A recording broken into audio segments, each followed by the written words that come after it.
Hello, I'm horror cartoonist Dennis St. John. I draw monsters and write twisted tales. As you can imagine, I was a little obsessed with Buffy the Vampire Slayer. Lucky for me, so were most of my high school friends, all except one. One friend who stubbornly refused to join the Scoobies. So here we are, 20-some-odd years later. I'm teaming up with Doc Travis, John Teach Landis, and maybe a special guest or two. And we're going to make our friend, Michael Poley, watch one episode of Buffy a week until he's no longer the Buffy Virgin.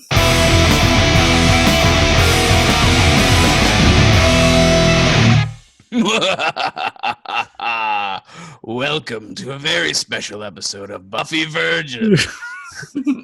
Where we're going to talk all about the silent episode, Hush.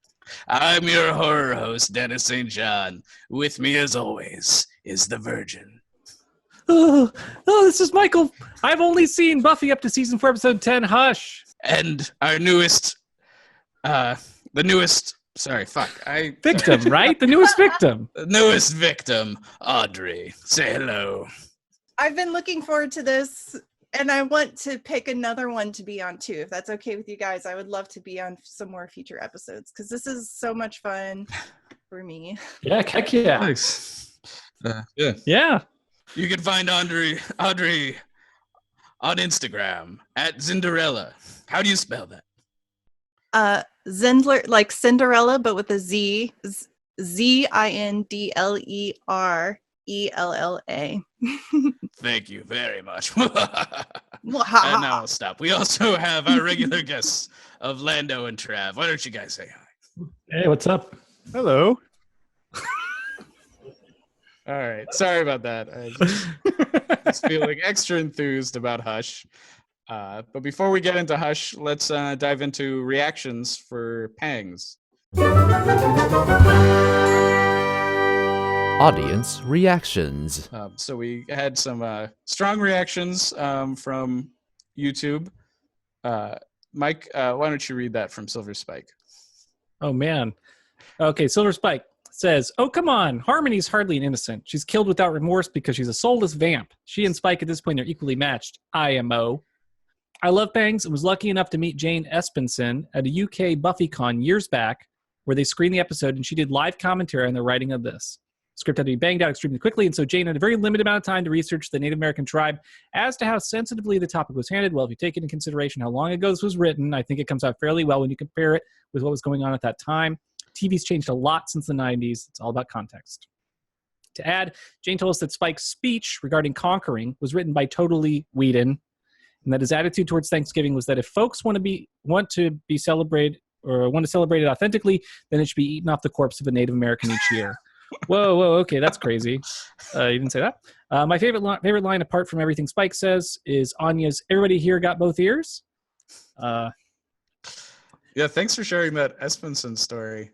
I think that's really interesting. I disagree with Harmony and Spike being equals just because she's soulless. Spike's got 120 years on her, right? And for what it's worth, I also not to pick on Silver Spike because I really love all the comments that they put on the YouTube all the time, and I really love reading them. But I think we've heard from a couple people over the course of doing the podcast that we should be a little softer on some of the content because, it was 20 years ago and times have changed. And to me, the 90s just don't feel like that long ago. I mean, I know that the political culture has shifted, but I don't think it's shifted that much. I think a Native American stereotype was stupid in the 90s, and I think it's stupid now.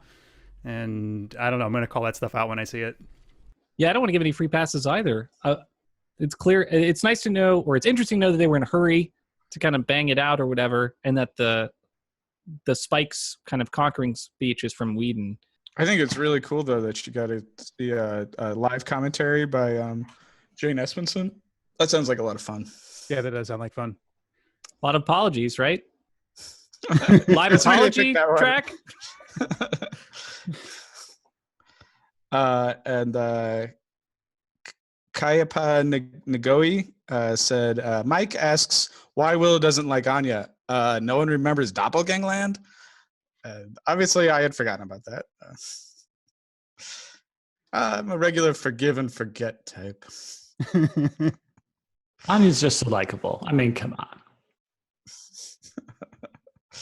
And then over on Twitter, Rich at Dingo Action quoted a good quote from Travis of he's not going to be making any more speeches after this, and then a gif of Riley punching Parker.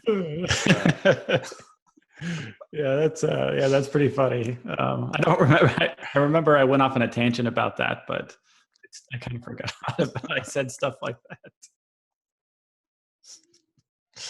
All right. So that was the reactions I could find for Pangs. So thank you guys. We will move on to the summary. This week it's provided by Audrey, and we will be quiet while we listen. The summary.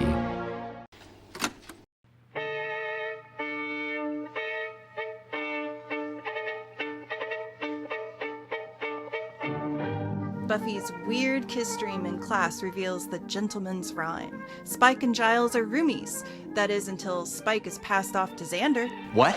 What? What? Willow's Wiccan group is full of posers, and Tara. Riley thinks Buffy is, special. Spike is tied to a chair, teasing Xander, while Olivia is visiting Giles and interrupting his research. 1 a.m. whispers float toward the clock tower into a box, and it begins. Our lip-reading muscles are being flexed while people begin to panic. Can Riley remember the override code in time? The TV works, but the gang hasn't a clue. Finally, a post-apocalyptic street kiss between Buffy and Riley. Aww. The gentlemen float in with their insane escaped henchmen. Olivia is the first to spot. But who are they looking for? They knock on room 118 for a heart with a golf claps all around. Good thing Olivia is a very talented artist. Buffy's on patrol, and Riley's squad is also geared up. Tara did some solo research and is looking for Willow, only to be chased by the insane escaped henchmen. Everyone in the dorm is too afraid to open the door and help. Buffy holds her own with the henchmen, and so does Riley, to a degree. Another heart acquired when Tara bumps into Willow. Riley's surprised to see the end of Buffy's crossbow and her rope-swinging action. Tara and Willow move a soda machine with the power of touchy hand-holdies. Riley saves Buffy's heart with a lightning gun. Buffy still gets stabbed but notices the box from her dream. Riley smashes the wrong item, and then the right one. Voice Smokes returns to their owners, and Buffy defeats the gentleman with a scream. Heads explode, witches chat, and lovers discuss new harsh realities. The end. Right. Yeah, that's awesome. That's great. All right, let's move on to Great Lines. Great lines. John, I think you have a proposal here. So here's what I think we should do. I think for this one, maybe in addition to anybody's great lines they have, but I think we should do great gestures. And because this is an audio podcast in addition to the YouTube that we do, here's how I think we should do it. I think each of us should take turns doing our favorite gesture from the episode, and then Mike, as the Virgin, should have to describe in detail everything we're doing, and then see if he can correctly guess which character we're performing and what is the meaning of that gesture. Okay, I accept this strange situation. All right. Ones. All I right. claim Anya's now. Okay. I actually only put down hand gestures as my lines this week. So, All right. Dennis, do you want to start then, since you have them ready to go? Dennis, as Anya, made the classic "let's go have sex" gesture by putting making an opening with one hand and a pokey part with the other hand going into the opening. And is that what you're expecting? Yes, that is excellent. It was perfect. That absolutely meets my expectations. Okay. All right. I'll go next.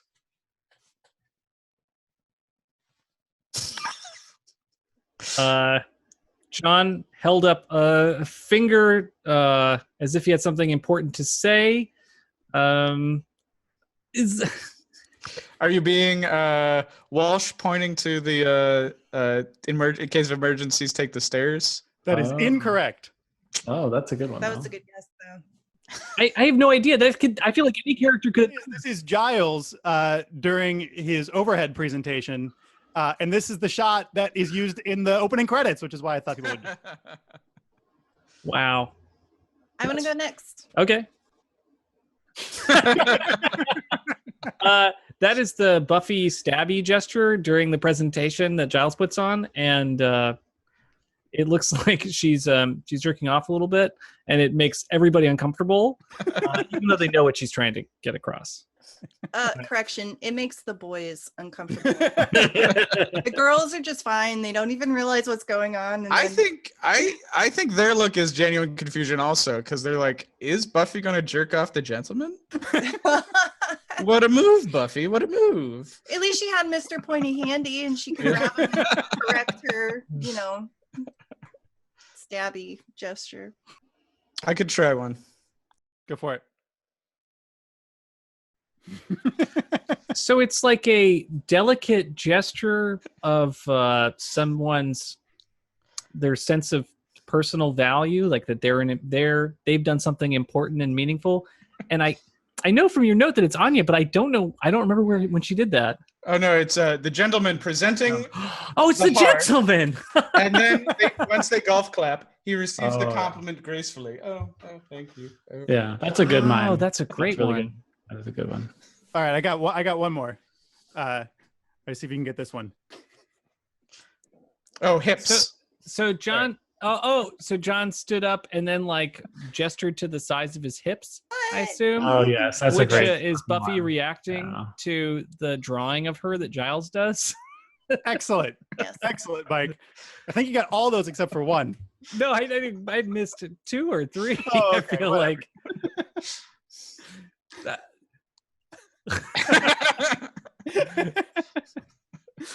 There's one more that I really liked too, and I'm not sure if I can remember exactly how he does it because I didn't think I would have to do the gesturing, but So it's a shocked face and a finger point.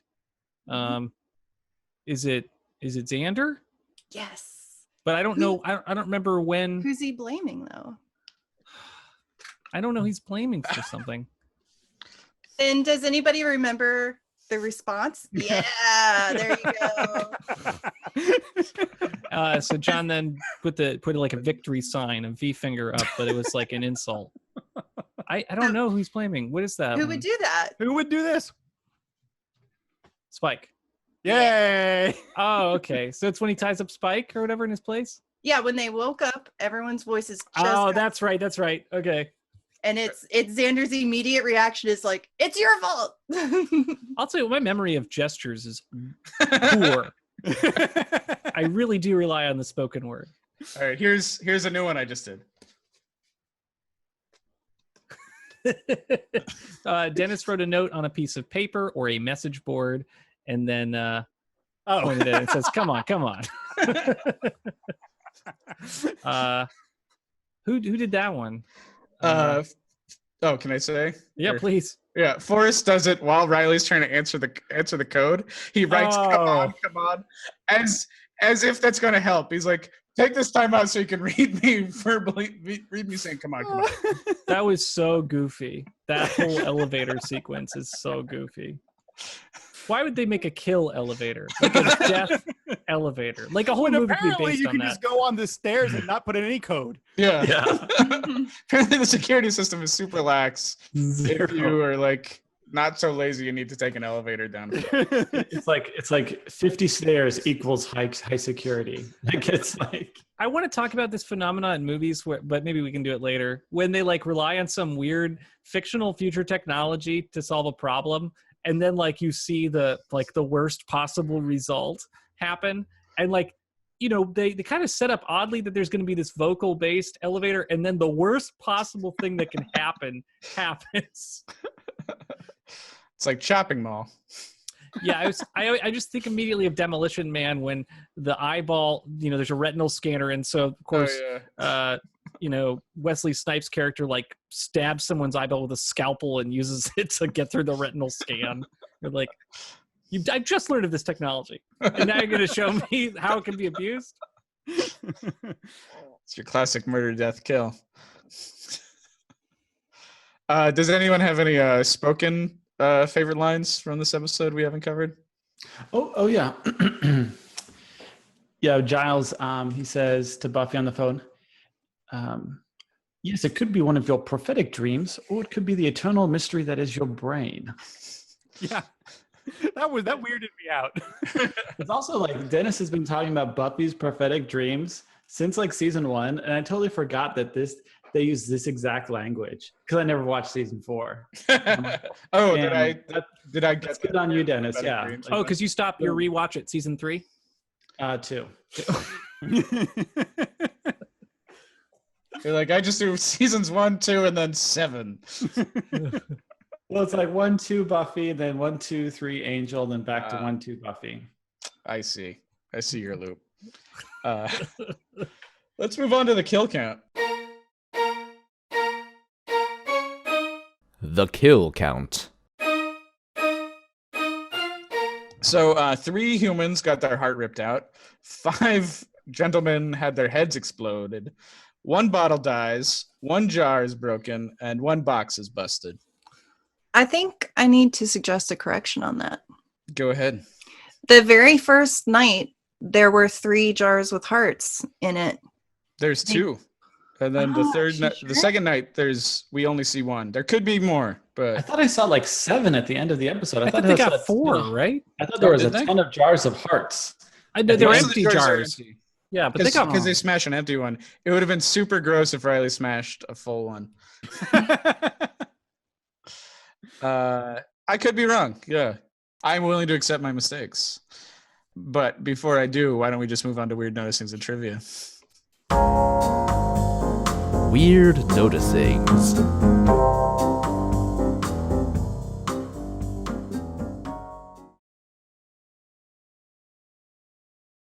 Audrey, I believe you've written down this whole gentleman's rhyme. Oh, yes, I did. I don't have a great little girl voice, though, but great. Probably better than ours. Yes, we guarantee it's better than our little girl voice. can't even shout, can't even cry. The gentlemen are coming by, looking in windows, knocking on doors. They need to take 7 and they might take yours. Can't call to mom, can't say a word. You're gonna die screaming, but you won't be heard. Nice. Ooh. The ending is the best part of that one. You're gonna die screaming, but you won't be heard. That The always first reminds. line is pretty creepy too, though. Can't even shout, can't even cry. They just start off with a bang right there. Yeah. The gentleman's rhyme always reminds me of the Freddy Krueger's rhyme. Do you guys know that? Ooh, no. No, I could do that. please. 1, 2, Freddy's coming for you. 3, 4, better lock the door. 5, 6, grab your crucifix. 7, 8, gonna stay up late. 9, 10, never sleep again. Does that appear in all the movies? It appears in the. It might start in the second one and go throughout the rest of the series. John, you got the next note here about other notes, about Giles's notes. Yeah, so Giles starts taking notes on the gentleman, and I actually went out and found the awful HD version of this episode, so I could like freeze frame these notes and try to piece them together as best I could. So if you look at the bottom of the document here, there's my best effort to get the best versions of the different like shots you get and piece them together. I try to figure out. First of all, You're the really first thing serial killer What? collages. First thing I want to like acknowledge here is that Giles's notes are like a crazy person's. Like this is like that, like Kevin Spacey's notebook from 7 is what it looks like. Wow. It says gentleman at the top with like arrows pointing to it everywhere, and the number 7 is just scrawled randomly on the page in like different writing implements and question marks. So he's written a lot of things here. The main thing in ink is just the rhyme that we just heard. But then like in pencil are his like other notes, and the parts that I was able to tell are hilarious. It says, first of all, the top 7 is the key. Mm-hmm. And it says his note to himself is look for references to gentlemen, English poetry, limericks, question mark. Ooh, he's so close. Yes. And then the next thing he wrote is maybe a political reference too. And there's something I can't quite make out, but it's 2 words. It's like just 2 words that both start with G. Little references to GG something. And then Ring o' Roses. So he's like connecting it to Ring Around the Rosie, which connects to the plague, he writes in all caps. People lost their something in their something. And that's off to the side. You can't really read that whole thing. And then my favorite part is up in the corner. He writes political reference to regarding Bill of Rights. So there's some connection in Giles's mind between the gentleman and the Bill of Rights. I don't know if it's like a First Amendment issue. People can't, freedom of speech. I don't know what he's making. I don't know what he's getting there. Wow. I will take maybe, you're just personally attacking me. These notes don't seem insane to me. Like my notebooks aren't This is a Rorschach test. They're like really. This is a pretty typical page for me, like a lot of scribbling. And I definitely circle things and point arrows. Yeah, but you didn't write the number 7 8 times and then circle it in with like 30 question marks. Is it weird that he wrote 7 8 instead of 7 7? I mean, when Giles presents his stuff, it's like his presentation is very thoughtful. It's mostly visual for his illiterate audience. Like this is clearly a crib. Like, you can't judge a man on his notes. That's for him. That's for him alone. Here you are attacking a man on his notes. Which, by the way, had to be pieced together like a madman. I would say the piecing together process is the best part here, because you have 3 images, one which is completely out of focus, which I love. That one was like at an oblique angle on the table, and then I had to like undistort it. Like, dude, This is rad. This feels like a collage. It's like a Dadaist collage. No, it feels like on one of those crime movies where someone's like enhance. And it becomes an HD quality. So Spike's blood and food habits are like the complete opposite of Angel's. Like, because we've been watching season 1 of Angel, he has this whole thing about how he doesn't eat and like food doesn't taste good to him unless he's human, if that ever happens. And Spike just doesn't care. Spike puts like wheat thins in his blood. I love the little bickering between Giles and Spike about like the roommate stuff. I thought that was so cute. Yeah, I like last episode he was like all tied up and they're abusing him, and this episode he's like really like he's home now. There, he's very comfortable. Yeah, just to jump ahead, what is Spike's living situation currently? Because he's living as a hostage, right? Like theoretically, he's a hostage. Yeah. He's just under like constant supervision. He's just being babysat because like Giles is like, I got company coming over. Xander, you gotta take him. So because like I get it that our characters are the heroes, so they can't be cruel, because that would look badly on them. But they still can't let Spike go for some reason because he's dangerous. They don't have a budget. They don't have a budget for an ankle bracelet, so they gotta. And also, I don't know if you guys have noticed. That James Marsters is in the opening credits now, so they can't just stake him. Oh. If only. Now look, I've seen people get removed from the credits. No, Oz is gone and Spike is in. Yeah, there's so much like talk of like tying him up and like Spike watching people have sex this episode. It's like it's getting very deep into my old like this show is weirdly kinky conversation again. Yeah, I mean, I think it's reasonable to tie him up because, like I said, he could still, like poison you or set your house on fire. Like he's still like a bad guy. He still doesn't have a soul. He's still like, he's bad news. That's a good question about like the mechanics of Spike's chip thing. Like, is he allowed to like set traps? Like, you can't just bite people, but can he can he set up the situation that somebody would like have a truck fall on him, then he can like lap the blood off the street or whatever he's into? Mm-hmm. I don't know. Those are good semantic conversations to have. It's like does Spike follow the like 3 laws of robotics? I Spike, He's in such a weird place right now. I don't know why that's so funny. like can him not doing action causing a human to harm hurt him? It's such a strange thing to write in at this point. Like, it feels like another character, just like how I always write the woman that came out, my mouse.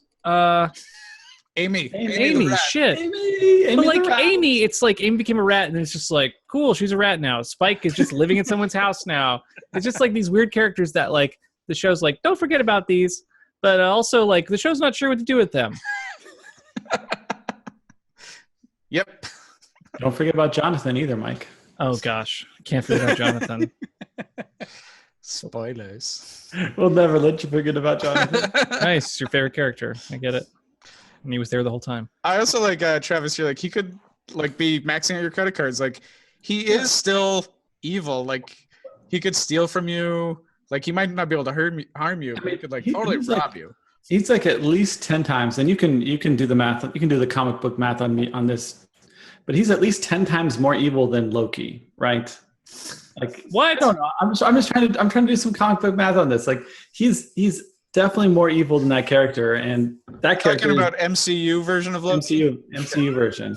Well, it's dealer's choice, but Because I'd say MCU because Tom Hiddleston is so charming. We like him more than comic book Loki has just always been a dick. There's never been any like real I don't know. redemption arc for him. Yeah, I don't like. Sorry, I don't like talking about comics. I'm sorry. I just keep doing it. What a liar. Yeah, I was gonna say I think Loki is worse than Spike, but that's Whoa. You know, Okay. comic book version definitely. Definitely worse. Okay. And the worst Spike's ever done is being a mass murderer versus Loki trying to actually like enslave the Earth. I feel like I don't know. Those are both terrible things as I say them out loud. He also doesn't even heat up his blood. He just drinks it cold. No microwave. Well, it's hot in Sunnydale. I was just thinking, like, when he's got a fiance to heat it up for him, then he can do it. I mean, what's this like hobo lifestyle that Spike has? Like he's just drinking blood from the fridge that everybody's getting for him, taking care of him. It's like he's like the dude just hanging out in this ep. Listen, we've all had or been that mooching That dude. That's a friend who just had nothing going on, just couldn't go anywhere, had no cash. I feel attacked. We never said your name. Yeah, I said we all feel that. We all had that time in our lives. Yeah. It's been both of us, John, at different points. So during the Wicca talk, it ends with them being like, we're doing a Bacchanal. I was just like, is the Bacchanal the Wiccan equivalent of a kegger? Sounds pretty serious for this group of mellow folks. But like the Bacchanals were like in historical Roman times or whatever, were like pretty crazy. Like it's like getting drunk for days and sacrifices happen and stuff. I assume they're not going to do that part. One thing about the Wiccan group, though, I thought that Willow's like point of I can't hang with these people was when they were super concerned about the bake sale. Like Willow's like, when are we gonna get to spells? They're like, but we need to focus on the bake sale. Yeah. Also, that woman who kept like controlling the conversation. Like, I mean, that's one of those things where they did a really good job of like within like 2 minutes of meeting a person, like you get how manipulative she is, and that she's shutting Tara down while saying, "Tara, talk," because this character has a fear of public speaking. Like the way they're manipulating the power structure of this like hippie group, like was a really good like. You've created a character I don't like within like just 5 seconds. I don't know if I would even call it a hippie group, but I don't know. It feels like to me it felt like the show was kind of making an easy target of new agers, which this particular viewing felt a little shitty. Yes, it did. I definitely agree with you there. It also seemed like it seemed to really kind of discount like this entire like group or theology just because it was not what Willow was expecting.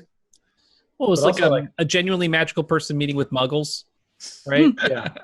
But also, like, what itch does Willow got to scratch? I mean, she's like, she really wants to scratch this magic itch. Right. She doesn't want to, like, give herself up to a vengeance demon, right? But she also, like, doesn't want to just talk about magic. She, like, wants to do spells. I think she's getting tired of being, like, the only witch she knows. It's like, if you're going to level up, you got to, like, not be, like, the best witch right? That makes sense. But her rat friend is a witch. She knows witches. She knew witches earlier, right? Like back in high school. Yeah, you know what? We haven't seen what happened to Michael, right? That was the other witch. Oh yeah. Where's Michael at?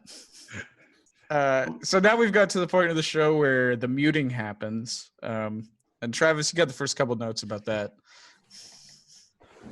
Oh yeah, I think Audrey had something to say about this too, about the computer voice, that robotic voice. Was it ever cool? I don't think so. I don't think it was cool. Yeah. It was so weird to hear it because we still hear these artificial voices. I mean, now we have more advanced ones like Siri and whatever, et cetera, et cetera. But honestly, they don't sound that much better to me than this one from the year 2000. I liked though that she was typing on this like giant like bat computer. Like, just use a PC. Come on. Surely you have a speak function.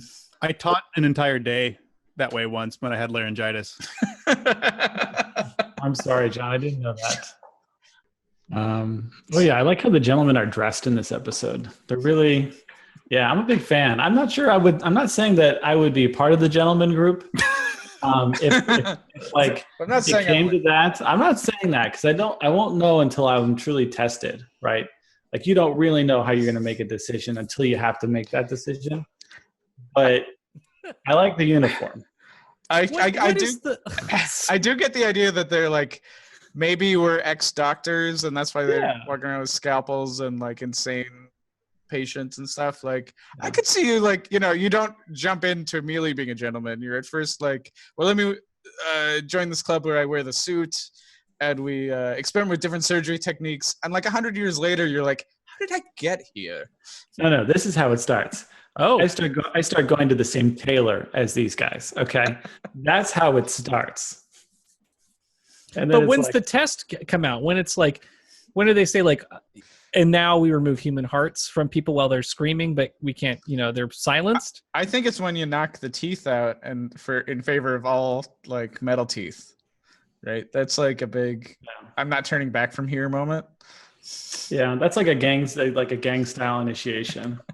Well, Travis, you'll never get a real job with Jaws teeth. Metal teeth are just so much more efficient. You don't have to brush them. Think of the time it saves.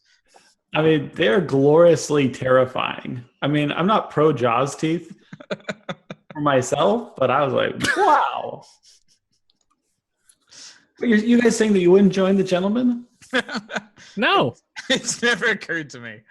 It never? I mean, they're not accepting any new members. And also, if I did, I would be one of the stupid guys wearing like a broken, straight jacket, running around, monkeying my way, scaring people. I wouldn't be a cool gentleman. Oh, yeah, is I'd be one of those... like Travis becomes a gentleman and he recruits us to be his like gimp. Yeah. I see. I was just calling them the insane escaped because it's like straight jackets, but they're not tied up. The straight jacket's like undone. So what's the story with them? Do they have a backstory? It's all in your head. All right. I was gonna ask you: was there mannerisms with the excessive motion? Was that like is that very like stage direction versus trying to exaggerate motion? If you're on a stage, you can't walk around. It just came off weird on the episode, like overly excessive motion of the arms. it might have been overly excessive, but I think it really balanced the factor or help point out that the gentlemen themselves are floating. Yeah, so like super contrasty. Yeah. Contrasty movements. Also, when you're talking about the gentleman recruiting, I did just have a thought too. What kind of occupation where they want everyone to be quiet? The library. What if the gentlemen are all librarian? What if they're all ex-watchers? So what happens when they get 7 hearts though, right? Like we haven't even gotten to that. Like the rhyme doesn't really cover. Maybe that's how more gentlemen are recruited. So you get 7 and then they make an 8th. They make another gentleman. Giles' presentation that's just basically when they leave town and go. Yeah, I think it's an end unto itself. It's like 7 hearts. It's on their shopping list, and then they go home. Maybe they. If the gentleman actually got 5 hearts, Buffy really only saved 2 lives. Yeah, hers and Willow's. Great. That's kind of a rough episode. What I've been saying about Buffy for years now. Only just helping. I think that they maybe need the hearts to live forever. That they Yes, that's my thought. Yeah. We say 2/7 of the people some of the time. So this whole the whole mute situation, I feel like would just play so differently now and be more boring visually now because we can all text. We would all be on Slack and it would be like we wouldn't miss a beat. You know, there's some days I don't actually talk until lunch. Like I'm just on the computer until. That's interesting. I don't have that luxury working in the retail environment. Yeah, that's rough. I live with a woman. I can't do that. That's so cruel. That would be the cruelest torture. I definitely have a rule if I don't speak until after coffee. That's Whoa. how I live my life. All right, Wow. Dad. Something else fun that I loved about this episode after everybody lost their voices is all of the store signs about being closed and the street scene and everything, and then you happen upon the liquor store. Yes, we're open. That was so very accurate. I assure you we're open. Yeah, I also like the businessman who was in the middle of the street weeping because it was like, this dude, there's more to this guy's story than just losing his voice. He's like, this is the straw that makes me really, really reevaluate my entire life. I'm in the middle of the street weeping in the middle of the day. Maybe he was an aspiring voice actor. I love the message board gag. That was such a good dumb gag, and then they immediately bought message boards. Yeah. It was such a fun, unexpected thing. Much better than the elevator of death gag. So I just wanted to say that everyone knows Doug Jones. Doug Jones was one of the gentlemen. And I'm going to talk a little bit more about his filmography later. But I just wanted to shout out to another of the proper gentlemen is Camden Troy, who's going to play several of the most notable monsters in both Buffy and Angel in future episodes. So I'll point out when he shows up. He's a really good monster man also. What is he in on Angel? I've seen a bit of Angel. He doesn't show up until season 5 of Angel. Never mind. I guess it's not spoilers to say that the character name he plays is called the Prince of Lies. He's pretty good. Do you know who that is, Trev? Yeah, I think so. Yeah. All right. I actually have a question. And nobody may actually know the answer to this, but who is the design, like the monster makeup special effects designer that helped conjure up the gentleman to begin with? Do we know at all? Well, John Volich is the series designer, so he's designed most of the monsters. Mm-hmm. I think this is one that Joss Whedon had a specific hand in. I will pull up my Buffy monster book right now. So this is a quote from Joss from before the episode aired. He says, "I'm about to design a new batch for an episode I'm doing." He said at the time, "I want to get back to that creepy sort of silent movie Nosferatu kind of fear." And then he goes in about how Nosferatu is definitely big, and he loved that movie as a kid. So I think it was probably Joss having initial ideas, and then John Volich, if I'm pronouncing his name right, who just recently died a couple years ago, doing the actual designing and the making of it, because he's the series designer for this. I do want to add one more thing about the gentleman too, which is not exactly episode related. I had the pleasure in Orlando, Florida, to going to Halloween Horror Nights, which I hate being. Me and Mike have done those. Yeah, we love it. But that one year I went, that I got talked into going, there were gentlemen stilt walkers. So they were just kind of really floating around, and they looked so creepy awesome. And that was the thing that made the whole night worth it. It was overall not a fun night for me, but seeing the gentlemen, that was great. I loved it. They're such a great bad guy. I mean, I have tons of questions about it, which I'm sure we'll get to, but love it.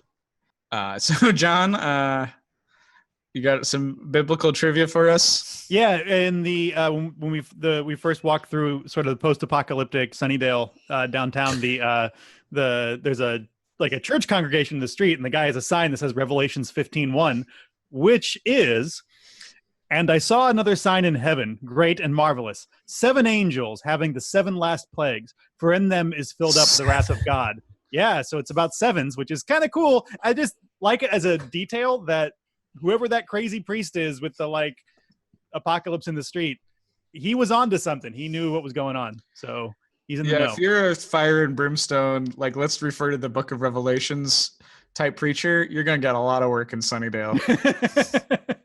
Maybe he was another lackey of the gentleman to begin with to strike more fear in the people, because I think a lot of the taking the voices away is to heighten fear. Like maybe they feed off the fear. Perhaps. What's the episode where Amy becomes a rat, which has the super complicated villain, right? That's like the children that die. It's the Hansel and Gretel. Gingerbread, right? Yeah, gingerbread. This is like, if also there's a Revelations guy, like that's like bordering on just as complicated as that episode. I believe how the villain operates. You even made a prediction about that episode, which we're going to confront this episode, right? That's correct. I completely forget this prediction. I love how you're just like so spot on obsessed with the friggin' Amy Rat episode. Oh, I think it's great. I love It's it. on brand for Mike. Talk about On brand. All right. Oh yeah. So Giles, so you guys correct me. Giles' apartment really is a loft in the top. I thought he had rooms up there, but it really looked like a loft when he was sleeping with that lady. He just like got up and walked downstairs. So I totally misunderstood. I didn't realize he had a loft apartment. I think we knew that based on the episode Jenny? where Jenny dies, right? See, I always remember that happening in a room. Like I felt like that room had doors and stuff, but Although I will say, like, the way shows sometimes like never reveal entirely what the layout of a place is, so they can open an extra room if they ever need it for story reasons. Yeah. We never see all of the hallway between the kitchen and the bathroom. I feel like there might be another door there that people go to sometimes. We definitely learned this episode that Giles shares that courtyard with his neighbors. Yes. Because there's a shot of one. Yes, yeah, that's right.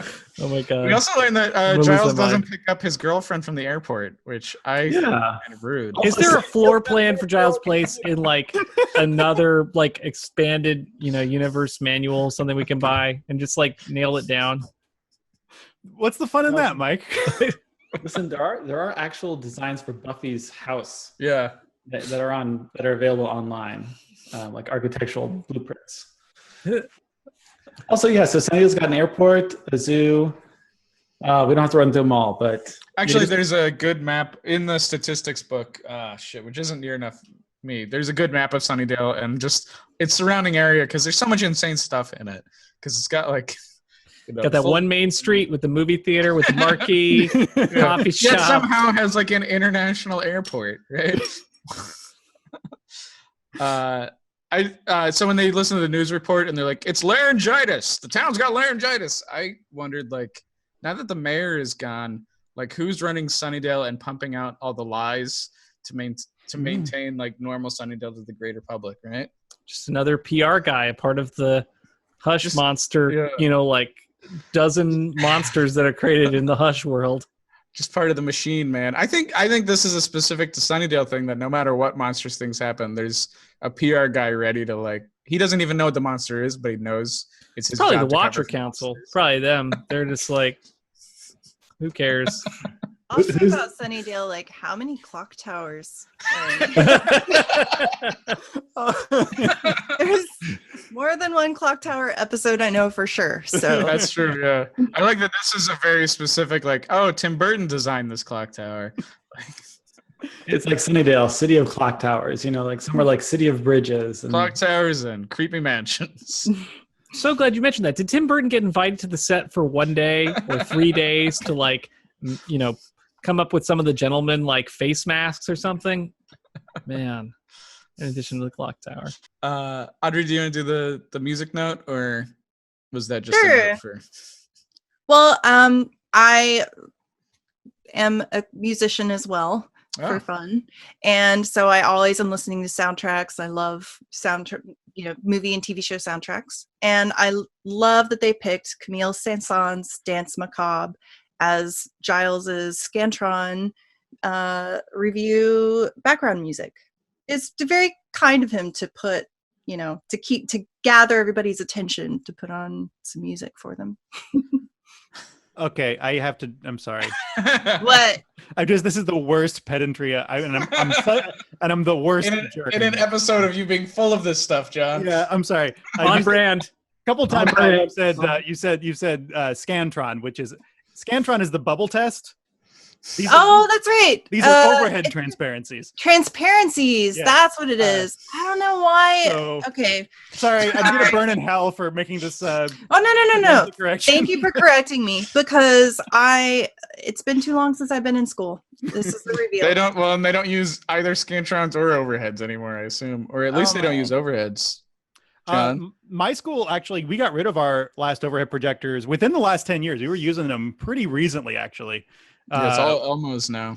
Yeah. How many of them are in your place? How many of them in your apartment? Oh, man. Is that what you're going to ship to us? I really wanted to take home a bunch of those. I ended up not taking any of them. I do have a lot of weird, old, outdated school technology in my house, though. Yeah, we can talk about my collection of film strip projectors if you want. Trade them all, though, for an overhead projector. Audrey, you were trying to say something valuable about the overhead presentation. Oh, it's all right. Also, just the rest of the soundtrack for this episode is really good. Christoph Beck, the whole soundtrack is great. The series composer, he really had to step it up a notch this episode, because the soundtrack really carries more than it usually does. And I want to thank Travis for sending me the full Buffy Vampire soundtrack collection. I definitely listened to the Hush tracks while I was working this week. Yeah, I bought a Buffy soundtrack too recently for $250. I got just the stuff they play at the Bronze and at various college parties. That's awesome. Oh yeah, there's a Guided by Voices song on that soundtrack. Yeah, Teenage FBI. It was awesome. It's great. Yeah. And if anybody else wants to listen, Spotify also has the soundtrack up. For Hush. Listen, while we're talking about this, I just was texting Mike the other day about how we're getting so close to the musical episode. So yeah, just a couple more years. It's gonna be less than a year, right? Well, I will say, one thing I didn't ever notice, I didn't ever mention in the notes, but seasons 4, 5, and 6 all have their standout episode. They're one really strong episode, and it happens this 3 in a row, and it's a really distinct thing about Buffy to me. And Hush is that standout episode for season 4, and the musical is that for season 6. But it's just, this is this weird peak that the show can apparently only do one episode of this quality a year. It's not my favorite episode from season 4, but it's great. I really love the episode that Harmony appears on when this Harmony and Spike mash up. That was the best mind fuckery so far. This is a good episode, though. It's a great episode. Mike, why don't you do this next one? Sure. So Giles talks about the Hush monster as a fairy tale monster. What fairy tale? I love it if it's just a generic fairy tale concept, but I'd love to hear what fairy tale it is, and if not, what's your explanation for the original Hush fairy tale? So it's my answer to this, based on the Buffy monster book. It's basically a just original creation, but framing it as a fairy tale monster gives it that ancient tale, and specifically is built to be this is a tale for children. This is something that's supposed to get you back to your fear of sleep.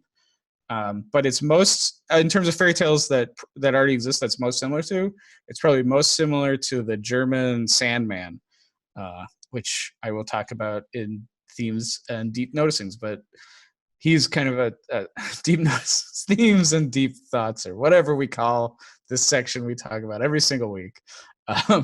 But I'd say it's most similar to that, to the German Sandman from the 1800s. Unless anyone else has a similar fairy creature. Can you explain, though? Does the Sandman one explain the insane people that No.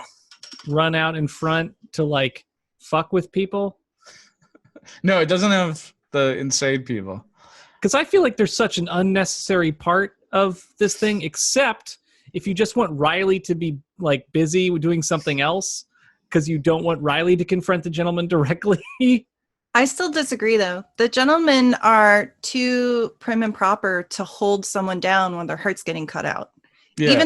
Even though they can't scream for help, they can still wiggle like crazy. Like the whole example we saw in the dorm with the first guy who opened the door and then got held down on his bed. Yeah, I agree. I think that they're there to like do all the labor, and these are gentlemen. These are men of scholarly knowledge and leisure, not of physical labor. They're soft, baby-handed individuals that can hold a scalpel and a heart. Hey, I don't like this talk. I don't like these derogatory. But why not have nurses or nurse assistants or something like that? I mean, I don't know if I should bring up the Italian Job, but it's been a while since I brought up the Italian Job. Oh, isn't the guy who plays Oz? Isn't he in that? In the Italian Job, you got different job titles, right? The gentlemen are the braids, then you get those crazy guys are the muscle. I mean, these guys didn't have a driver and they didn't have an explosives guy. But if you want to make a 2-hour feature-length film about the gentleman, I bet you out on a driver and explosives. Did you just use the Italian Job as a way to explain the concept of brain versus brawn? What's a heist? No, he's talking about the team. I mean, he could use Mission Impossible, but that's not in his wheelhouse. That's not my brand. One movie, and it's not even the original Italian Job. It's the remake. It's the remake, man. Oh, dear. So saying that Doug Jones and Camden Troy, who are the two of the gentlemen, they look really good, and the other three background gentlemen are wearing a fixed mask for their smiles. And it just doesn't quite work as well. Totally agree. That has always bugged me. That like there you have two that look amazing, and then like the ones in the background are like Halloween masks. Yeah, well, and it's not a Halloween mask. I think it's just a half mask. But they then exaggerate the mouths more than are like humanly capable, and it totally it just doesn't fit. It doesn't work. Yeah. Yeah. So I was saying during the big chase with Willow's new Wiccan friend. I love the simple device of her banging on the wrong door. And because Willow hears the door knocking, you think that they're going to open up to her, but instead it opens up and it's the gentleman with another heart. I thought that was awesome. She was banging on any door and every door just to try to get help or to go in somewhere to hide. Yeah, she's in full flip out. Yeah. Plus she's never been to Willow's before. She just looked up what dorm room she was supposed to be in before she ventured out and then started getting chased. So I mean, got the building right, but she got close enough. Yeah. But just Willow hears the knocking and goes to the door, and the way it's timed, it's it's supposed to be her door, but it's not. Just that silent stuff. I'm really a big fan of silent storytelling, and I think for an episode that claims it's all about silent storytelling, still tells a lot of story through dialogue. I want to get into that. I want to get into that. This is one moment, during this big finale and stuff. They do a good job with the silent storytelling for these little chunks. And that's kind of a common thing. I can't remember. I'm sure I've seen a horror movie where someone is running, and then they're they think they're safe. They knock on the door, and then the bad guys are there. So it's also kind of like a horror trope, but kind of magnified, right? It's they amp it up even more. And they do it a little better than Yes, they do it much better. Jason Voorhees' ability to teleport. Yeah, it was great. John, you got another nerdy noticing? Okay, so one of my favorite characters from seasons 1 through 3 is the drink machine. And I love how Willow acknowledges it in graduation. She's like, oh, my drink machine. I press the button and I get the wrong drink. And then the drink machine has miraculously been revived in this episode. If you check the notes at the very bottom, on the left is this episode. On the right is from graduation. Yep. Cold drink. Not only is it the cold drinks machine, but if you look at the buttons, all the buttons are the same. It's beautiful, man. Great. You're so. I mean, that's amazing. I didn't notice that. That's amazing. Can I say something that Buffering pointed out that I'm embarrassed I never noticed as many times I've watching the show and we have not commented on. I don't know if anyone else notices that Buffy's dining hall is the cafeteria from the high school. Oh shit! Really?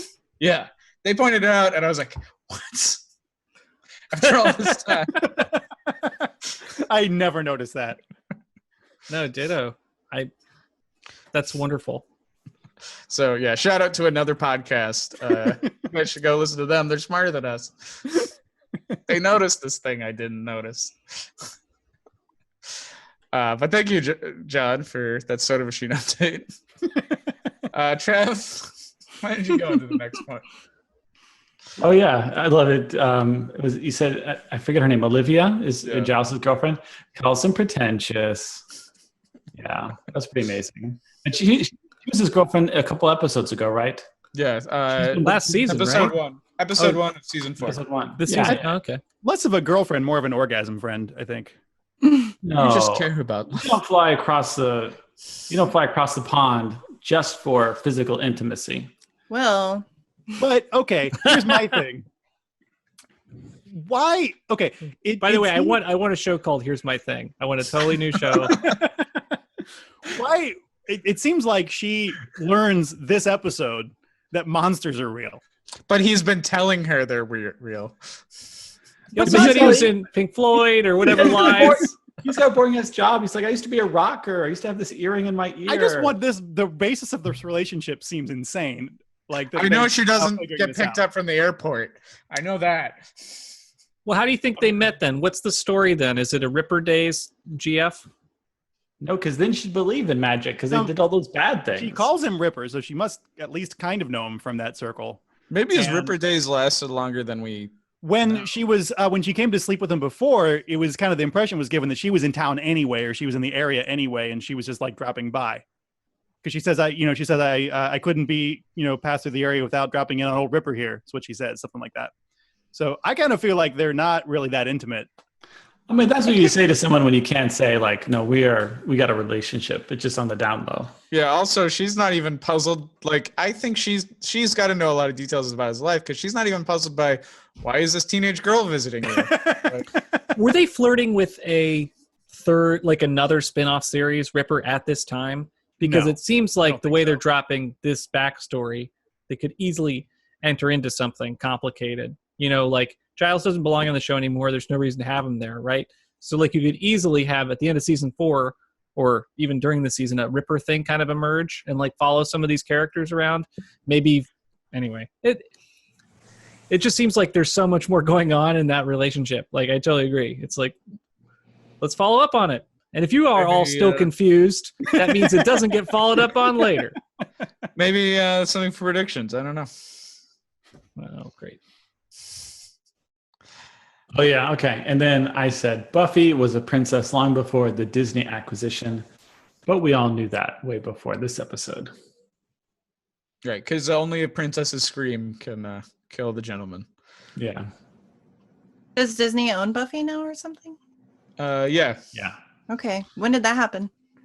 It's Last part month. of the the Oh, Fox with the property. new- About Fox. It was the Fox acquisition. Hmm. Yeah, there's a Okay. bunch of the Fox because it's interesting because Disney, although they own everything in the world, has had like a very specific taste thing, whereas Fox has been more of a grab bag. So the stuff that they grabbed is really weird because like now technically they own Rocky Horror Picture Show also, like Hmm. Yeah, they owned everything. if Fox Dr. had. Frankenfurter becomes an official Disney villain, Or princess? No. So when do we get the Buffy Star Wars crossover then? Oh my gosh. I mean, they don't Did like you to know- have their properties cross over. Yeah, there's been Only all in the these. Lego universe can properties cross over. yeah, Yeah. You got to get some Buffy Legos out there. and those are all like Warner Brothers properties. The creator of Archive of Our Own is like a hotshot novelist now, and like she was on a couple. There's some news articles that I was reading about her. I was like, on Archive of Our Own, I'm sure there's a crossover between Buffy and Star Wars. Oh yeah, it's gotta happen. Yeah. Well, I mean, who would Buffy hook up with in the Star Wars universe? Uh, What do you mean? Like she has to hook up with someone? No. She could just show up and kick ass. Yeah. maybe she can. She would totally have a bad boy thing for Admiral Thrawn. I just ice vampires on Hoth. Right. They need a Buffy. Yeah, she'd totally be into a Sith because she likes bad likes. boys. Oh, you're right. She totally. Yep. General Grievous, What? one of the Siths. I don't know. I think she'd be into Kylo Ren. Kylo Ren's got a very much of an angel. Oh, line. she can do better than that. Who's tall? Who's the tallest person? So Chewie. He's the tallest, I think. I'd not rather evil kiss a enough. Wookiee. is Darth Maul hooked up with anyone? There you go. Oh, yeah. Because he's more action oriented. You know, the way he fights with the double saber. I think that they'd have fun working out together. Yeah. I don't know if she'd be into his robot lower half though. Might be bad memories. I'm just not wired that way. Well, she's got to be with someone that you can't have sex with, so that's very important. It's got to have a critical that's true. component. It's got to be cursed in robot some lower way. half. would work. Last I checked, Darth Maul still has a face with a mouth. There you go. So, Makes it so worked out. I mean, I don't know. Some things can happen. This writes itself, you guys. But he's got horns on his head. I feel like that's more dangerous than you think. You're making it seem so easy. Those horns are small and they're dull. Nubby nubs. And she's got superpowers. He's a horny guy. She heals fast too. I mean, I don't know what like Buffy princess property that'd be great for her to go like jump into. Like, should she jump into the Cinderella story or jump into Beauty and the Beast or the Little Mermaid? She'd be funny in the Little Mermaid if she jumped into that story. That character. Beauty and the Beast. That's her story. Totally. It's a little bit of her story, but I feel like it'd have to be like Beast is totally like a brooding angel. Yeah. Living in that castle. She'd be like that. She'd be like the third person in that story. I mean, she's not going to replace Belle, but it's like He's got to get manacles around. For sure. So it's that Angel moves in with the Beast, and that's the setup, and then it becomes like I love it. I love this buddy. really sweaty. switch rounds and Mates. basically she gets along with Belle because Belle's like a high school version of Willow. you Yeah. did like a Friends thing, because I could see a Friends scenario between you need like what do you need? You need Chandler in that setting. Well, that's Xander, I guess, huh? Gaston. And then like Gaston teams up with the Master. Anyway, Mike, you got the second to last thing here. Oh, sure. So I'm just surprised. I said this earlier. I think that the Hush Monster wasn't successful. They only need 7 hearts. Why didn't they win? It seems like they could do this in one night, one dorm room. Because they're gentlemen of leisure. They're not in a rush. They don't anticipate resistance. They had to do the whole voice stealing ceremony or whatever that entails too. It takes time. We didn't see all the build up in the clock tower to what they had to do to take everyone's voices. And they need to pick specific hearts for entirely random reasons that we don't understand. And after they take every heart, they need to bring it back so they can show it to their friends, and their friends can all golf clap. Everything's about presentation. It's not about speed. I did check when I was writing the summary. I think the clock tower said it was 1:00 when they stole the voices and got everything started. And people start to wake up and get ready for their work day around 5 or 6. So they really only have a small window between the dorm room kids going to sleep and work people waking up. But so there's 5 of them. Only 2 of them would have to have gotten 2 hearts a night, and they would have been fine. But no, that's too much. That's too much. How many nights did it go? I don't remember how many nights. just 2 nights, right? It's 2 nights. So Maybe they need some fresh blood. Maybe they need some fresh blood in the organization. maybe they're training. Maybe some of them are in training. Oh, I would have loved if the end of the episode was really like campy, and it shows like Giles holding the fairy book, like the fairy tale book in his hands, and he's drawing in like the margin of the book this how the fairy tale ended in Sunnydale.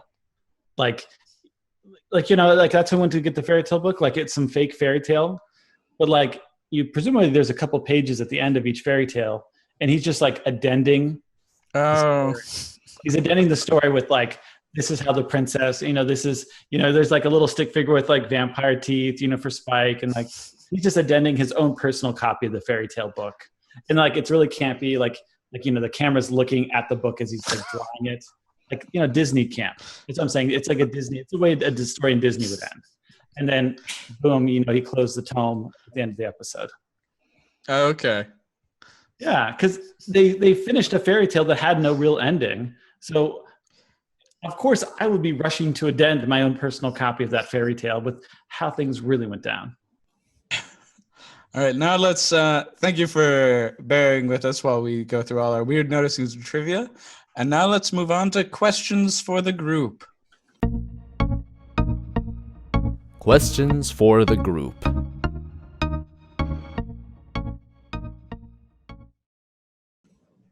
Audrey, why don't you start us off? Have you ever given a handmade transparency presentation? I don't know if I have or not. Honestly, I drew on a lot of overhead projector transparencies, but I don't know if I did it in official capacity. I just remember doing. You drew on them for fun? You never got to see them projected? I definitely got to see them projected, but I would. There was a film I was a small part of called Something Missy, where I played a high schooler and I drew dirty drawings on the overhead projector. That's cool. I saw a tremendous play that a friend of mine, Tony Belante, put together for a fringe festival that used a transparency kind of projections of the characters as transitional elements between scenes, and it would kind of play out with multiple kind of moving parts. It was very much, he used it like as a puppeteering tool, and it was incredibly endearing. It's such a wonderful tool when it comes up. I found it super endearing in this episode. Yeah, it's definitely it's like a big part of like education when we were growing up, and kids today don't have it. The overhead projector is outdated, has been replaced with elbows and what else? PowerPoint. Yeah. Do you remember who our history teacher was in 8th grade, Mike? That lady? The fondest memories of her, like just standing in front of the class, and you think this would be boring, and I guess some kids probably were bored, but like she would just go to town on this overhead projector and transparency and just fill up like page after page, just writing her like notes. Like that was her lecture style, was writing literally everything onto this transparency. And then like, your job as a child was like, copy that down. And it was just so amazing. I learned so much in that class, and hopefully there's a good equivalent. But it's like, damn, because like she was working it. Like it's one thing to have the PowerPoint where you just click, and it's like next one. But it's like, man, like if you're like working, that presentation, and you're just it's so satisfying. People use dot cameras now for that. What's a dot camera? It's literally a high definition video camera that points down at the table, and you can just put stuff under it. I love the way Giles does it because it's so funny to have multiple slides or like transparencies telling the same information about how dangerous the gentlemen are, and like with that murder scene extended, like it's awesome. It's such a wonderful waste of time. Anyway, it's a delight. So I ask, what's your favorite Doug Jones performance? He played one of the gentlemen. And for those who don't know his full filmography, he played Abe Sapien in the Hellboy movies, and he played the Amphibian Man in Shape of Water. He's in pretty much every Guillermo del Toro movie. He's like Pan in Pan's Labyrinth, and he's the Hungry Man, and he's the Ghosts in Crimson Peak. He's in Star Trek Discovery. He's in a movie called Fifth Passenger, which also has Armin Shimmerman and Marina Sirtis from Star Trek. Okay. And he's in other stuff. So Dennis talks about monsters. Yep. Your favorite Doug Jones performance? This one in the Gentleman. This is the best. It's phenomenal. What's yours, Dennis? I really like Shape of Water. That movie spoke to me. And yeah, The Hungry Man's really good. I assumed John would say Star Trek Discovery for some reason, but Yeah, actually, I was going to say that. I actually don't think Discovery's that great, but I do like his performance as Saru. His performance is one of the better parts of it. yeah. I like Abe Sapien as a character, so Yeah. yeah. Abe's I good. love the comic books, the Hellboy comic books a lot. So Yeah. And the comics, Abe is way different. Like he's not a he is psychic. so He's more of like a yeah. military guy with a past. Yeah. I remember being conflicted about how he looked in the movie versus the comic, but it's really hard to translate Mike Mignola's art and to live action. So It is. yeah. They should have given it to the director of Cabinet, Dr. Caligari. He would have been able to handle that translation. But Resurrect this old German man. look, when the project is right, it's right. Mike, you got the next question? Sure. Apparently, everyone in Sunnydale will eventually have to deal with the problem of what would you do with Spike for a few days? What's your makeshift Spike hostage situation? This feels like kind of a sexy question. Can be. Well, I would definitely tie him up. But I have a fold-out couch, so he would probably stay there instead of tied to a chair. He wouldn't watch me when I sleep if I could help it. So you blindfold him? It'd be a separate room. So you got a Xander scenario, it sounds like. But I would want to use my time to have him teach me the ways of crime. I would try to take advantage of his presence and be like, you got any good scams you can teach me? What's a good way to make a living as a vampire? What's going on? Flims and flams? Mm-hmm. What about you, John? Well, I'm just thinking like right now, I am already currently couch surfing at someone's place. So if I also had a vampire in tow, that would be really shitty. Be like, yeah, I'm staying here. Also, this is a vampire that we have to keep tied up. But don't worry, he won't bite you. That would be bad couch surfing. I'm surprised they didn't do any Xander's mom's joke. Like she could just come down I mean, there's so many opportunities.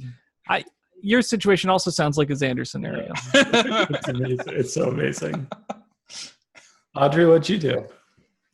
I would probably pick his brain about his favorite musicians or music over time and any shows or anything. And I just love show and tell, so I would probably just force him to watch various YouTube clips and episodes of movies that I think I like or that I think he would like.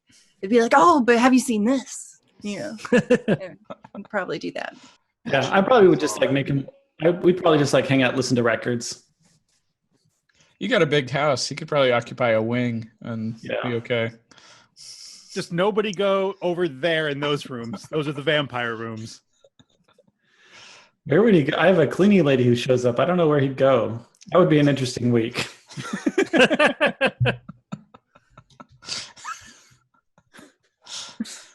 Yeah, I mean, I don't think my situation's that different from Xander's either. Like, I think I want him tied up because he's super dangerous while he's visiting. Maybe on the back porch. Cute cat. You've got the cute cat that can that will become best friends with Spike. That'd be adorable. So there's a Spike in the cat thing that happens. It would be a great thing where if whenever Spike falls asleep and the cat snuggles up, you can take photos and perpetually haunt him with this adorable photo of him and a cat. And you'd be like, that's not me. It's not my bloodlust. It's like it's not on brand for Spike. Dude, good writing on that. I totally love that. Do vampires show up on camera? They'd show up on I don't want to get into that. Okay. All right, I got another question for y'all. So Hush is an amazing monster, right? Like, I'm surprised Tim Burton hasn't tried to put his finger on it in some way or another. But why hasn't this monster been ripped off a billion times? I saw this and I felt like it was still a fresh monster. Like, that's what was most shocking. Like, there's a couple fresh monsters on Buffy. This is the most fully realized, completely fresh monster that I think we've seen. Why isn't it ripped off? Or is it? And I just haven't watched enough horror movies. So what I was thinking, this was an independent thought that I moved to in answer to this, was I was thinking the gentlemen seemed like they were way ahead of the curve of what, and now this is so similar to the style monsters are in now.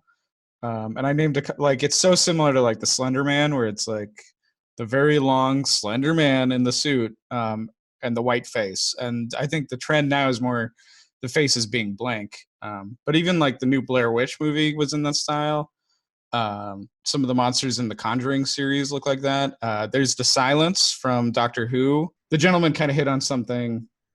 This like lanky, gray-faced thing that's really in now.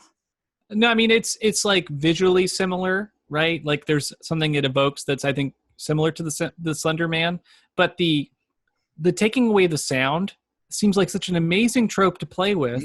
It's just so special, and it seems like such an easy thing to play with. It doesn't necessarily have to be that same creepy Slender character, but just like adding silence and like a creepy slow moving thing, like I don't know, it's so cool. I don't know. This just brings the show up to like a notch in terms of what I expect now. So I'm a little sad because you guys are like, this is the best part of season 4, and that there's so much buildup around this episode. Like, Audrey was super excited to be on the episode. Multiple people have asked to be on this episode in particular. So it's like, I know this is going to be good, and it was. It's totally lived up to the hype. This is definitely a high watermark, but there are still some good episodes left in season 4. Don't lose heart completely. Yeah. Well, I'm not, because I love other episodes besides this one so much. Like the Harmony Spike episode is my favorite so far, which I immediately wanted to watch a second time as soon as it was over. This I didn't immediately want to watch a second time, but I will watch it again. All right. I think that's it for questions. So why don't we move on to recommendations? Recommendations. So Audrey, looks like you got some recs. Yes. I'll start with the Powerpuff Girls Season 5, Episode 12, The Silent Treatment. It's a Powerpuff Girl silent episode. Mm-hmm. So my second recommendation, I love Twin Peaks, so I recommend all of it. But the very last episode of the new Season 3 finale scene has a fantastic scream that ends the whole shebang. And I love like, it's like, I've watched that episode already like 4 times. I know it's only been out for a year, but that blood curdling scream definitely gives me chills every time I see it. So nice. Season 3 of Twin Peaks actually broke my brain because I had a moment. So, my brother's schizophrenic, and he'll describe events that I know are hallucinations, but he describes them as real. And so he'll describe like a spider that comes out of the TV or something like that. I had a moment like that with Twin Peaks. There's the moment in season 3 where there's the characters who are like swatting at a fly. I like had a fly come out of that TV I was watching on a tablet, but it came out of the tablet into my room during that moment. It was crazy. Like they swatted at it. And I guess I was seeing a fly and I was like, it's interesting. They actually got this fly to stand still for it, but it was actually just on my tablet. And they were swatting. But when they swatted at it, it flew out into my room and I was like, ah! It's a creepy show. So my recs were the 1922 Nosferatu, because that's directly referenced by Joss and it's a silent film. And Doug Jones was actually supposed to make a remake of Nosferatu. There was a Kickstarter for it that I think got funded. Back in 2016. I don't think it ever got released or made. But he would have obviously been a perfect cast for Count Orlok. I'm also going to recommend the 1928 silent film, The Man Who Laughs, because that is the grimmest frozen smile. A lot of people say that movie is where the Joker got his look from. But I think it also was an influence for the style of The Gentleman. The 1932 movie The Vampire with a Y, which is not silent, but was a director's first talkie and like barely has any sound in it, and is loosely based on the vampire novel Carmilla, but is very dreamlike and strange and has long moments of silence. I'm going to recommend in terms of modern silent or near silent films, the silent films of Guy Maddin, Canadian filmmaker, kind of experimental, very funny, does a lot of like films that look like they were filmed in the silent era, uses a lot of like visuals of old silent films. He shoots like on like 8mm, old 8mm cameras with like Vaseline on the lens is like his big thing. They always look, so it always looks really dreamlike and old fashioned. I also recommend these two movies that are not silent movies, but have protagonists or at least main characters who are mute. The Great Silence, which is a crazy spaghetti Western, and Sympathy for Mr. Vengeance, which is the first of the Vengeance trilogy by what's his name? Park Chan-wook. He also did Lady Vengeance and Old Boy. So that's really good. The main character is deaf mute. And if you want to look at some real nightmare mute stuff or silent stuff, the Moomin-chans, search Moomin-chans. They were like they're a popular like mime troupe. They've been on like the Muppet Show. Their Muppet Show stuff freaks me out because it's like guys with like masks, but some of them are clay masks, so they're like manipulating their own faces during the presentation. And the weird thing is like the studio audience is laughing, but it's like it's creepy. I thought of one more recommendation, if I can toss one little one. And this is mainly just because of the soundtrack being so awesome in Hush. I really love Philip Glass and the Kronos Quartets redoing the soundtrack for the 1931 Dracula. That is a really awesome soundtrack. Cool. Good rec. Thank you. That sounds great. Why don't we move on to predictions?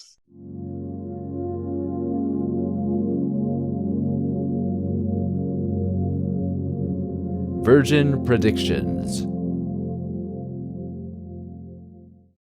So, currently, Michael, you are at a 63.7%. Hooah! All right, let's talk about some old predictions that you have made. So, this one we actually should have already given you in Pangs, I realized, because in season 2, episode 20, you said that there will be more Xander ogling scenes. So, we can give that to you in Pangs when Anya was literally ogling Xander while he was digging a hole. Or we could give it to you now of Xander in his underpants. So, Where we, the viewer, will ogle Xander. Also, Xander is he's like, I'm very biteable. And he's like sticking his ass right out for Spike. Yeah, that is one of the slashiest scenes I've ever seen. Can we just get we need a top slash scenes? Can we just get we need a top slash scenes like YouTube thing that will be like our biggest hit? All right, that is confirmed. Okay, this one's getting more controversial. In season 3, episode 11, that was Gingerbread. Mike, you predicted more fairy tale characters as villains. So you could look at this prediction as fairy tales from the real world, like Hansel and Gretel, will become villains like it did in Gingerbread. Or you could look at this as sort of fairy tale as a genre of monster, which would apply to the gentleman, even though the fairy tale is made up. So I feel like this one is kind of negotiable. Mike gets it. Because he said more fairy tale like villains, and Hansel and Gretel are not villains in the fairy tale, so it's already taking... Like, it says more fairy tale characters as villains is the literal thing that it says. Well, he still gets it. He gets it because they say it's a fairy tale. Yeah. Okay, Audrey, do you want to give a vote here? I agree. Okay, that's confirmed. You're all wonderful people. Last one, and I watched a couple episodes ahead, and I don't know if this is the right time to do this, but Mike predicted that Buffy and Riley will hook up this season. Now, in this episode, they're definitely seem like the relationship's gotten a little further when they see each other, and everybody's silent. They like embrace. Have Buffy and Riley hooked up this season yet? Ever? Well, this is their first kiss, is this episode. Okay, all right. It is their first kiss. That's what I thought. I just wasn't sure if I missed it. So does that count for the purposes of this show? Does that kiss count as hooking up? I know we've argued about this a bunch, and I really forget where we landed on it. I believe the last time we answered a hookup question, we decided that a kiss was enough to be hooking up. All right. Let's stay within universe consistent. Then let's allow it. Let's argue for 10 minutes about it now. In Something Blue. I mean, it's like what you would do in high school. You would literally argue about, technically we hooked up. No, we didn't hook up. It was just we made out, but it was a dream. So in our very last episode, in Something Blue, Mike had predicted that Buffy will hook up with Angel and then Spike. We said that the Something Blue episode counts as hooking up with Spike because they kissed, was what we said. So in this case, have Buffy and Riley hooked up? Sounds like the jury says yes. Audrey, do you care to have an opinion about this? I think it's the preamble to the hookup. Just because they kiss, but then, you know, when no one can talk, they kiss. But then suddenly they all have their voices back and they sit down kind of uncomfortably across from each other to have a discussion.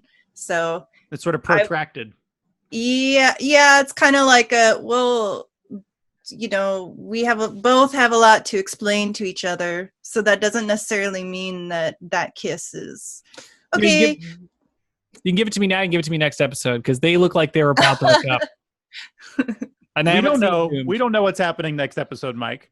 They could both die in a fire. So Dennis and Travis say it's a hookup. Audrey says not quite. I'm going to go ahead and say it's a hookup and make it a 3-1 vote. Right. Partly because I don't want to deal with the tie, and partly because of the precedent. That's fine. I just wanted to point out that it wasn't like a smooth sailing after that kiss. Yes, I am persuaded by that. So I do think though when he sees her do that like swing kick and the guy goes flying across the room, he's like, "Damn." Oh shoot, he does have a damn face. An aw damn. It's also obvious, like he's like surprised, and none of his group of people know what's going on, how to fight it. And Buffy is there, and she obviously knows, like, or is figuring it out on the fly very quickly because of her premonition. You know, remembering the box and trying to symbol to him the box to smash. So yeah. Okay. So I believe that's all confirmations for you. So that should make your score go up. Let's see. Dude, 61.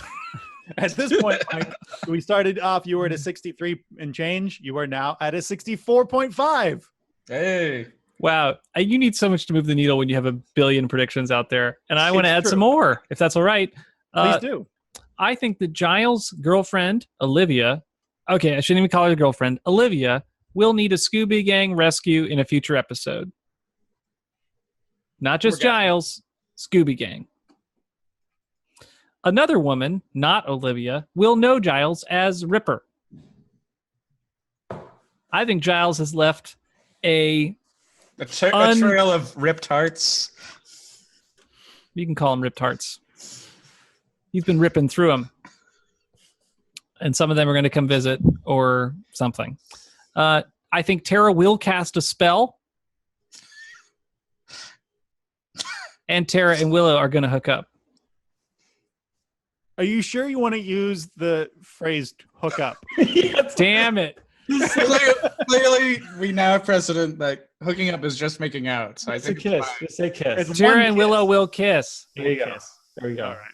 I got to be so careful. You're right. Hooking up is this old school 90s phrase that is meaningless. They will kiss. Also, I love this terrible cast a spell, which is just like this character will have breakfast. You know, like it feels like that's a low-hanging fruit because she's in the Wiccan club. And we've already seen her and Willow do some magics. Okay, you think Tara casting spell's not a big deal? I mean, I didn't say she's going to master the 4 elements. She's going to cast a spell. I think it's fine for you to do that. All right, fine. I'll let me improve it a little bit. Tara will cast a spell to save Willow. Oh. Boom! A little more exciting. All right. I think that's predictions. I got one more. Oh, no, it's not. Tara will make fun of Xander and join the club. That should totally be a Scooby initiation. It's just like, you have to, humiliate Xander. But just make fun of is fine.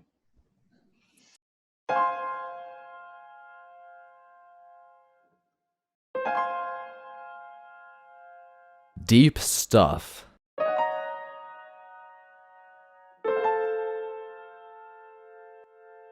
So Professor Walsh directly states like the theme of this episode at the beginning in like the opening lines.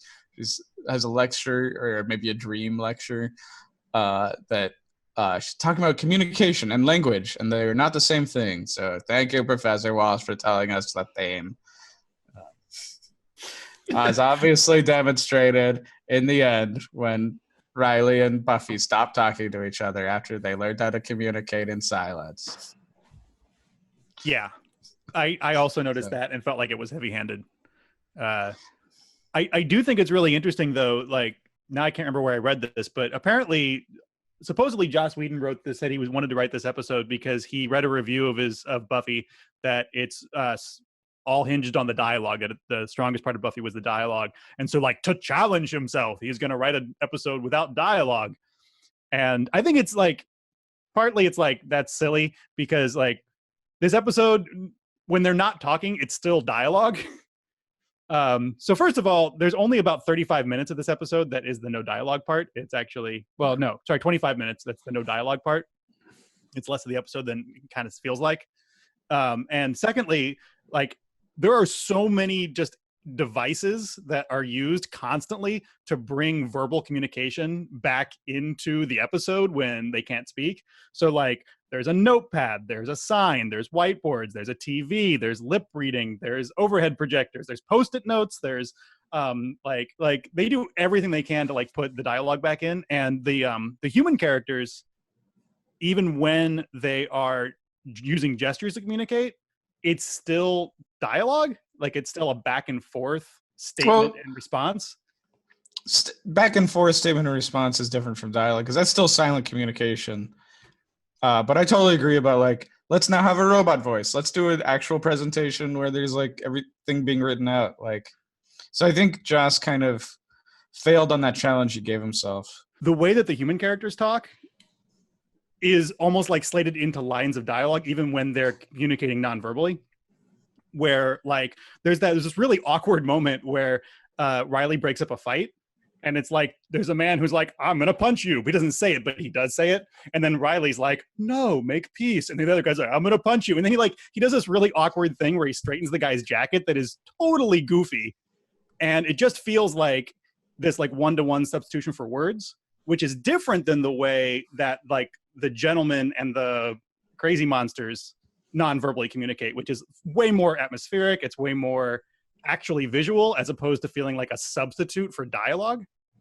And the thing that got me thinking about was like how much like of the communication that's in this episode that's not actually speaking is just like shadows of speech, like writing or lip syncing or even some of the gesturing that happens.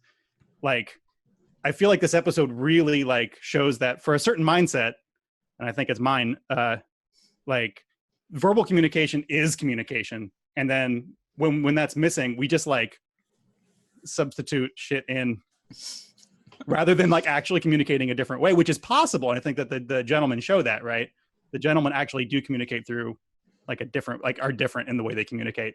But every single other thing feels like dialogue substitutes rather than something else. Well, I mean, I feel like the actors miming are doing a good job. They're not doing as good a job as the gentleman in their form of creepy communication. But as a formal experiment, it feels like it almost feels like he used a bunch of cheat codes in a way to get around the creative constraint of not dialogue.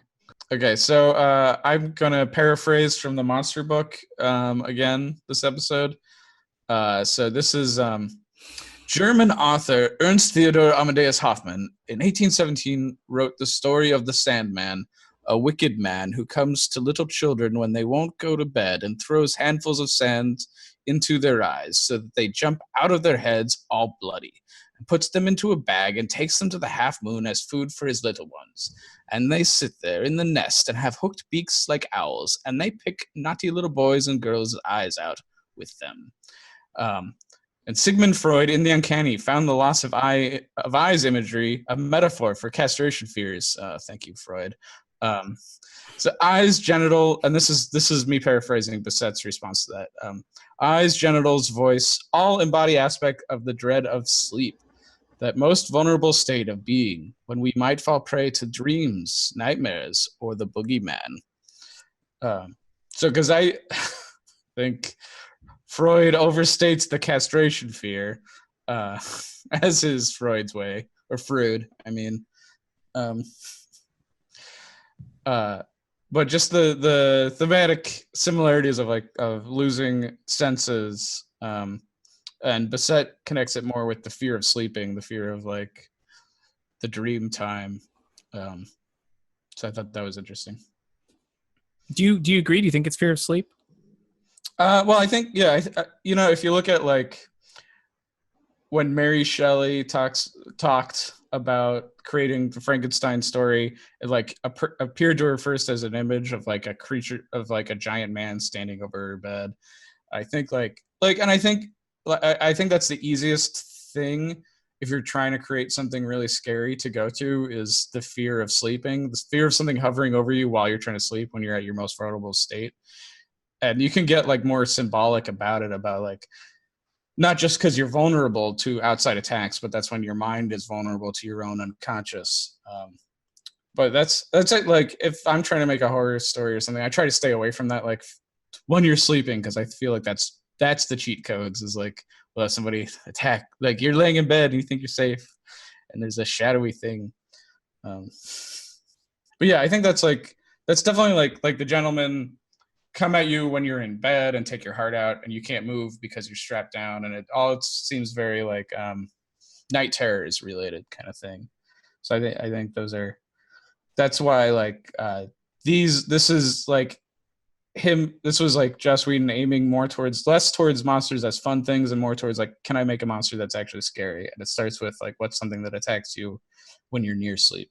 So, but the only guy that we see get killed, right, is the guy that's like held down in bed, right? Yeah. Well, and Olivia like wakes up from bed and sees them outside the window. You're still in your like vulnerable state. That's interesting to tie them to the space. Like I didn't think about that until you stated it like that. It does feel like more of a sleep monster then. Yeah. In the dreamlike quality too of the floating. It's like they came from a dream. Yeah. It opens with a dream sequence, the episode does. Damn. It might all just be a dream, that episode. And with that, we say pleasant dreams, and I'll see you in hell. And also, you can find my books everywhere. And I was just on an episode of KSDAD Radio if you want to hear me talk more about monsters. And you can buy my comic in the most recent issue of Famous Monsters of Filmland out in October. I have a Whisper in the Woods, the beginning of that story in there. So anyway, what else are people doing? Where can people find it, people? Zinlarella on Instagram. Yeah. I like to doodle. I post drawings, and I might even post a drawing related to this Hush podcast soon. Ooh, can't wait. Yeah. And yeah, you can follow us everywhere as Buffy Virgin or Buffy Virgin Pod. Please subscribe and like us. Thank you for all the reviews and notes. We really appreciate it. If you say something, we'll read it on air. And yeah, we'll see you in hell, guys.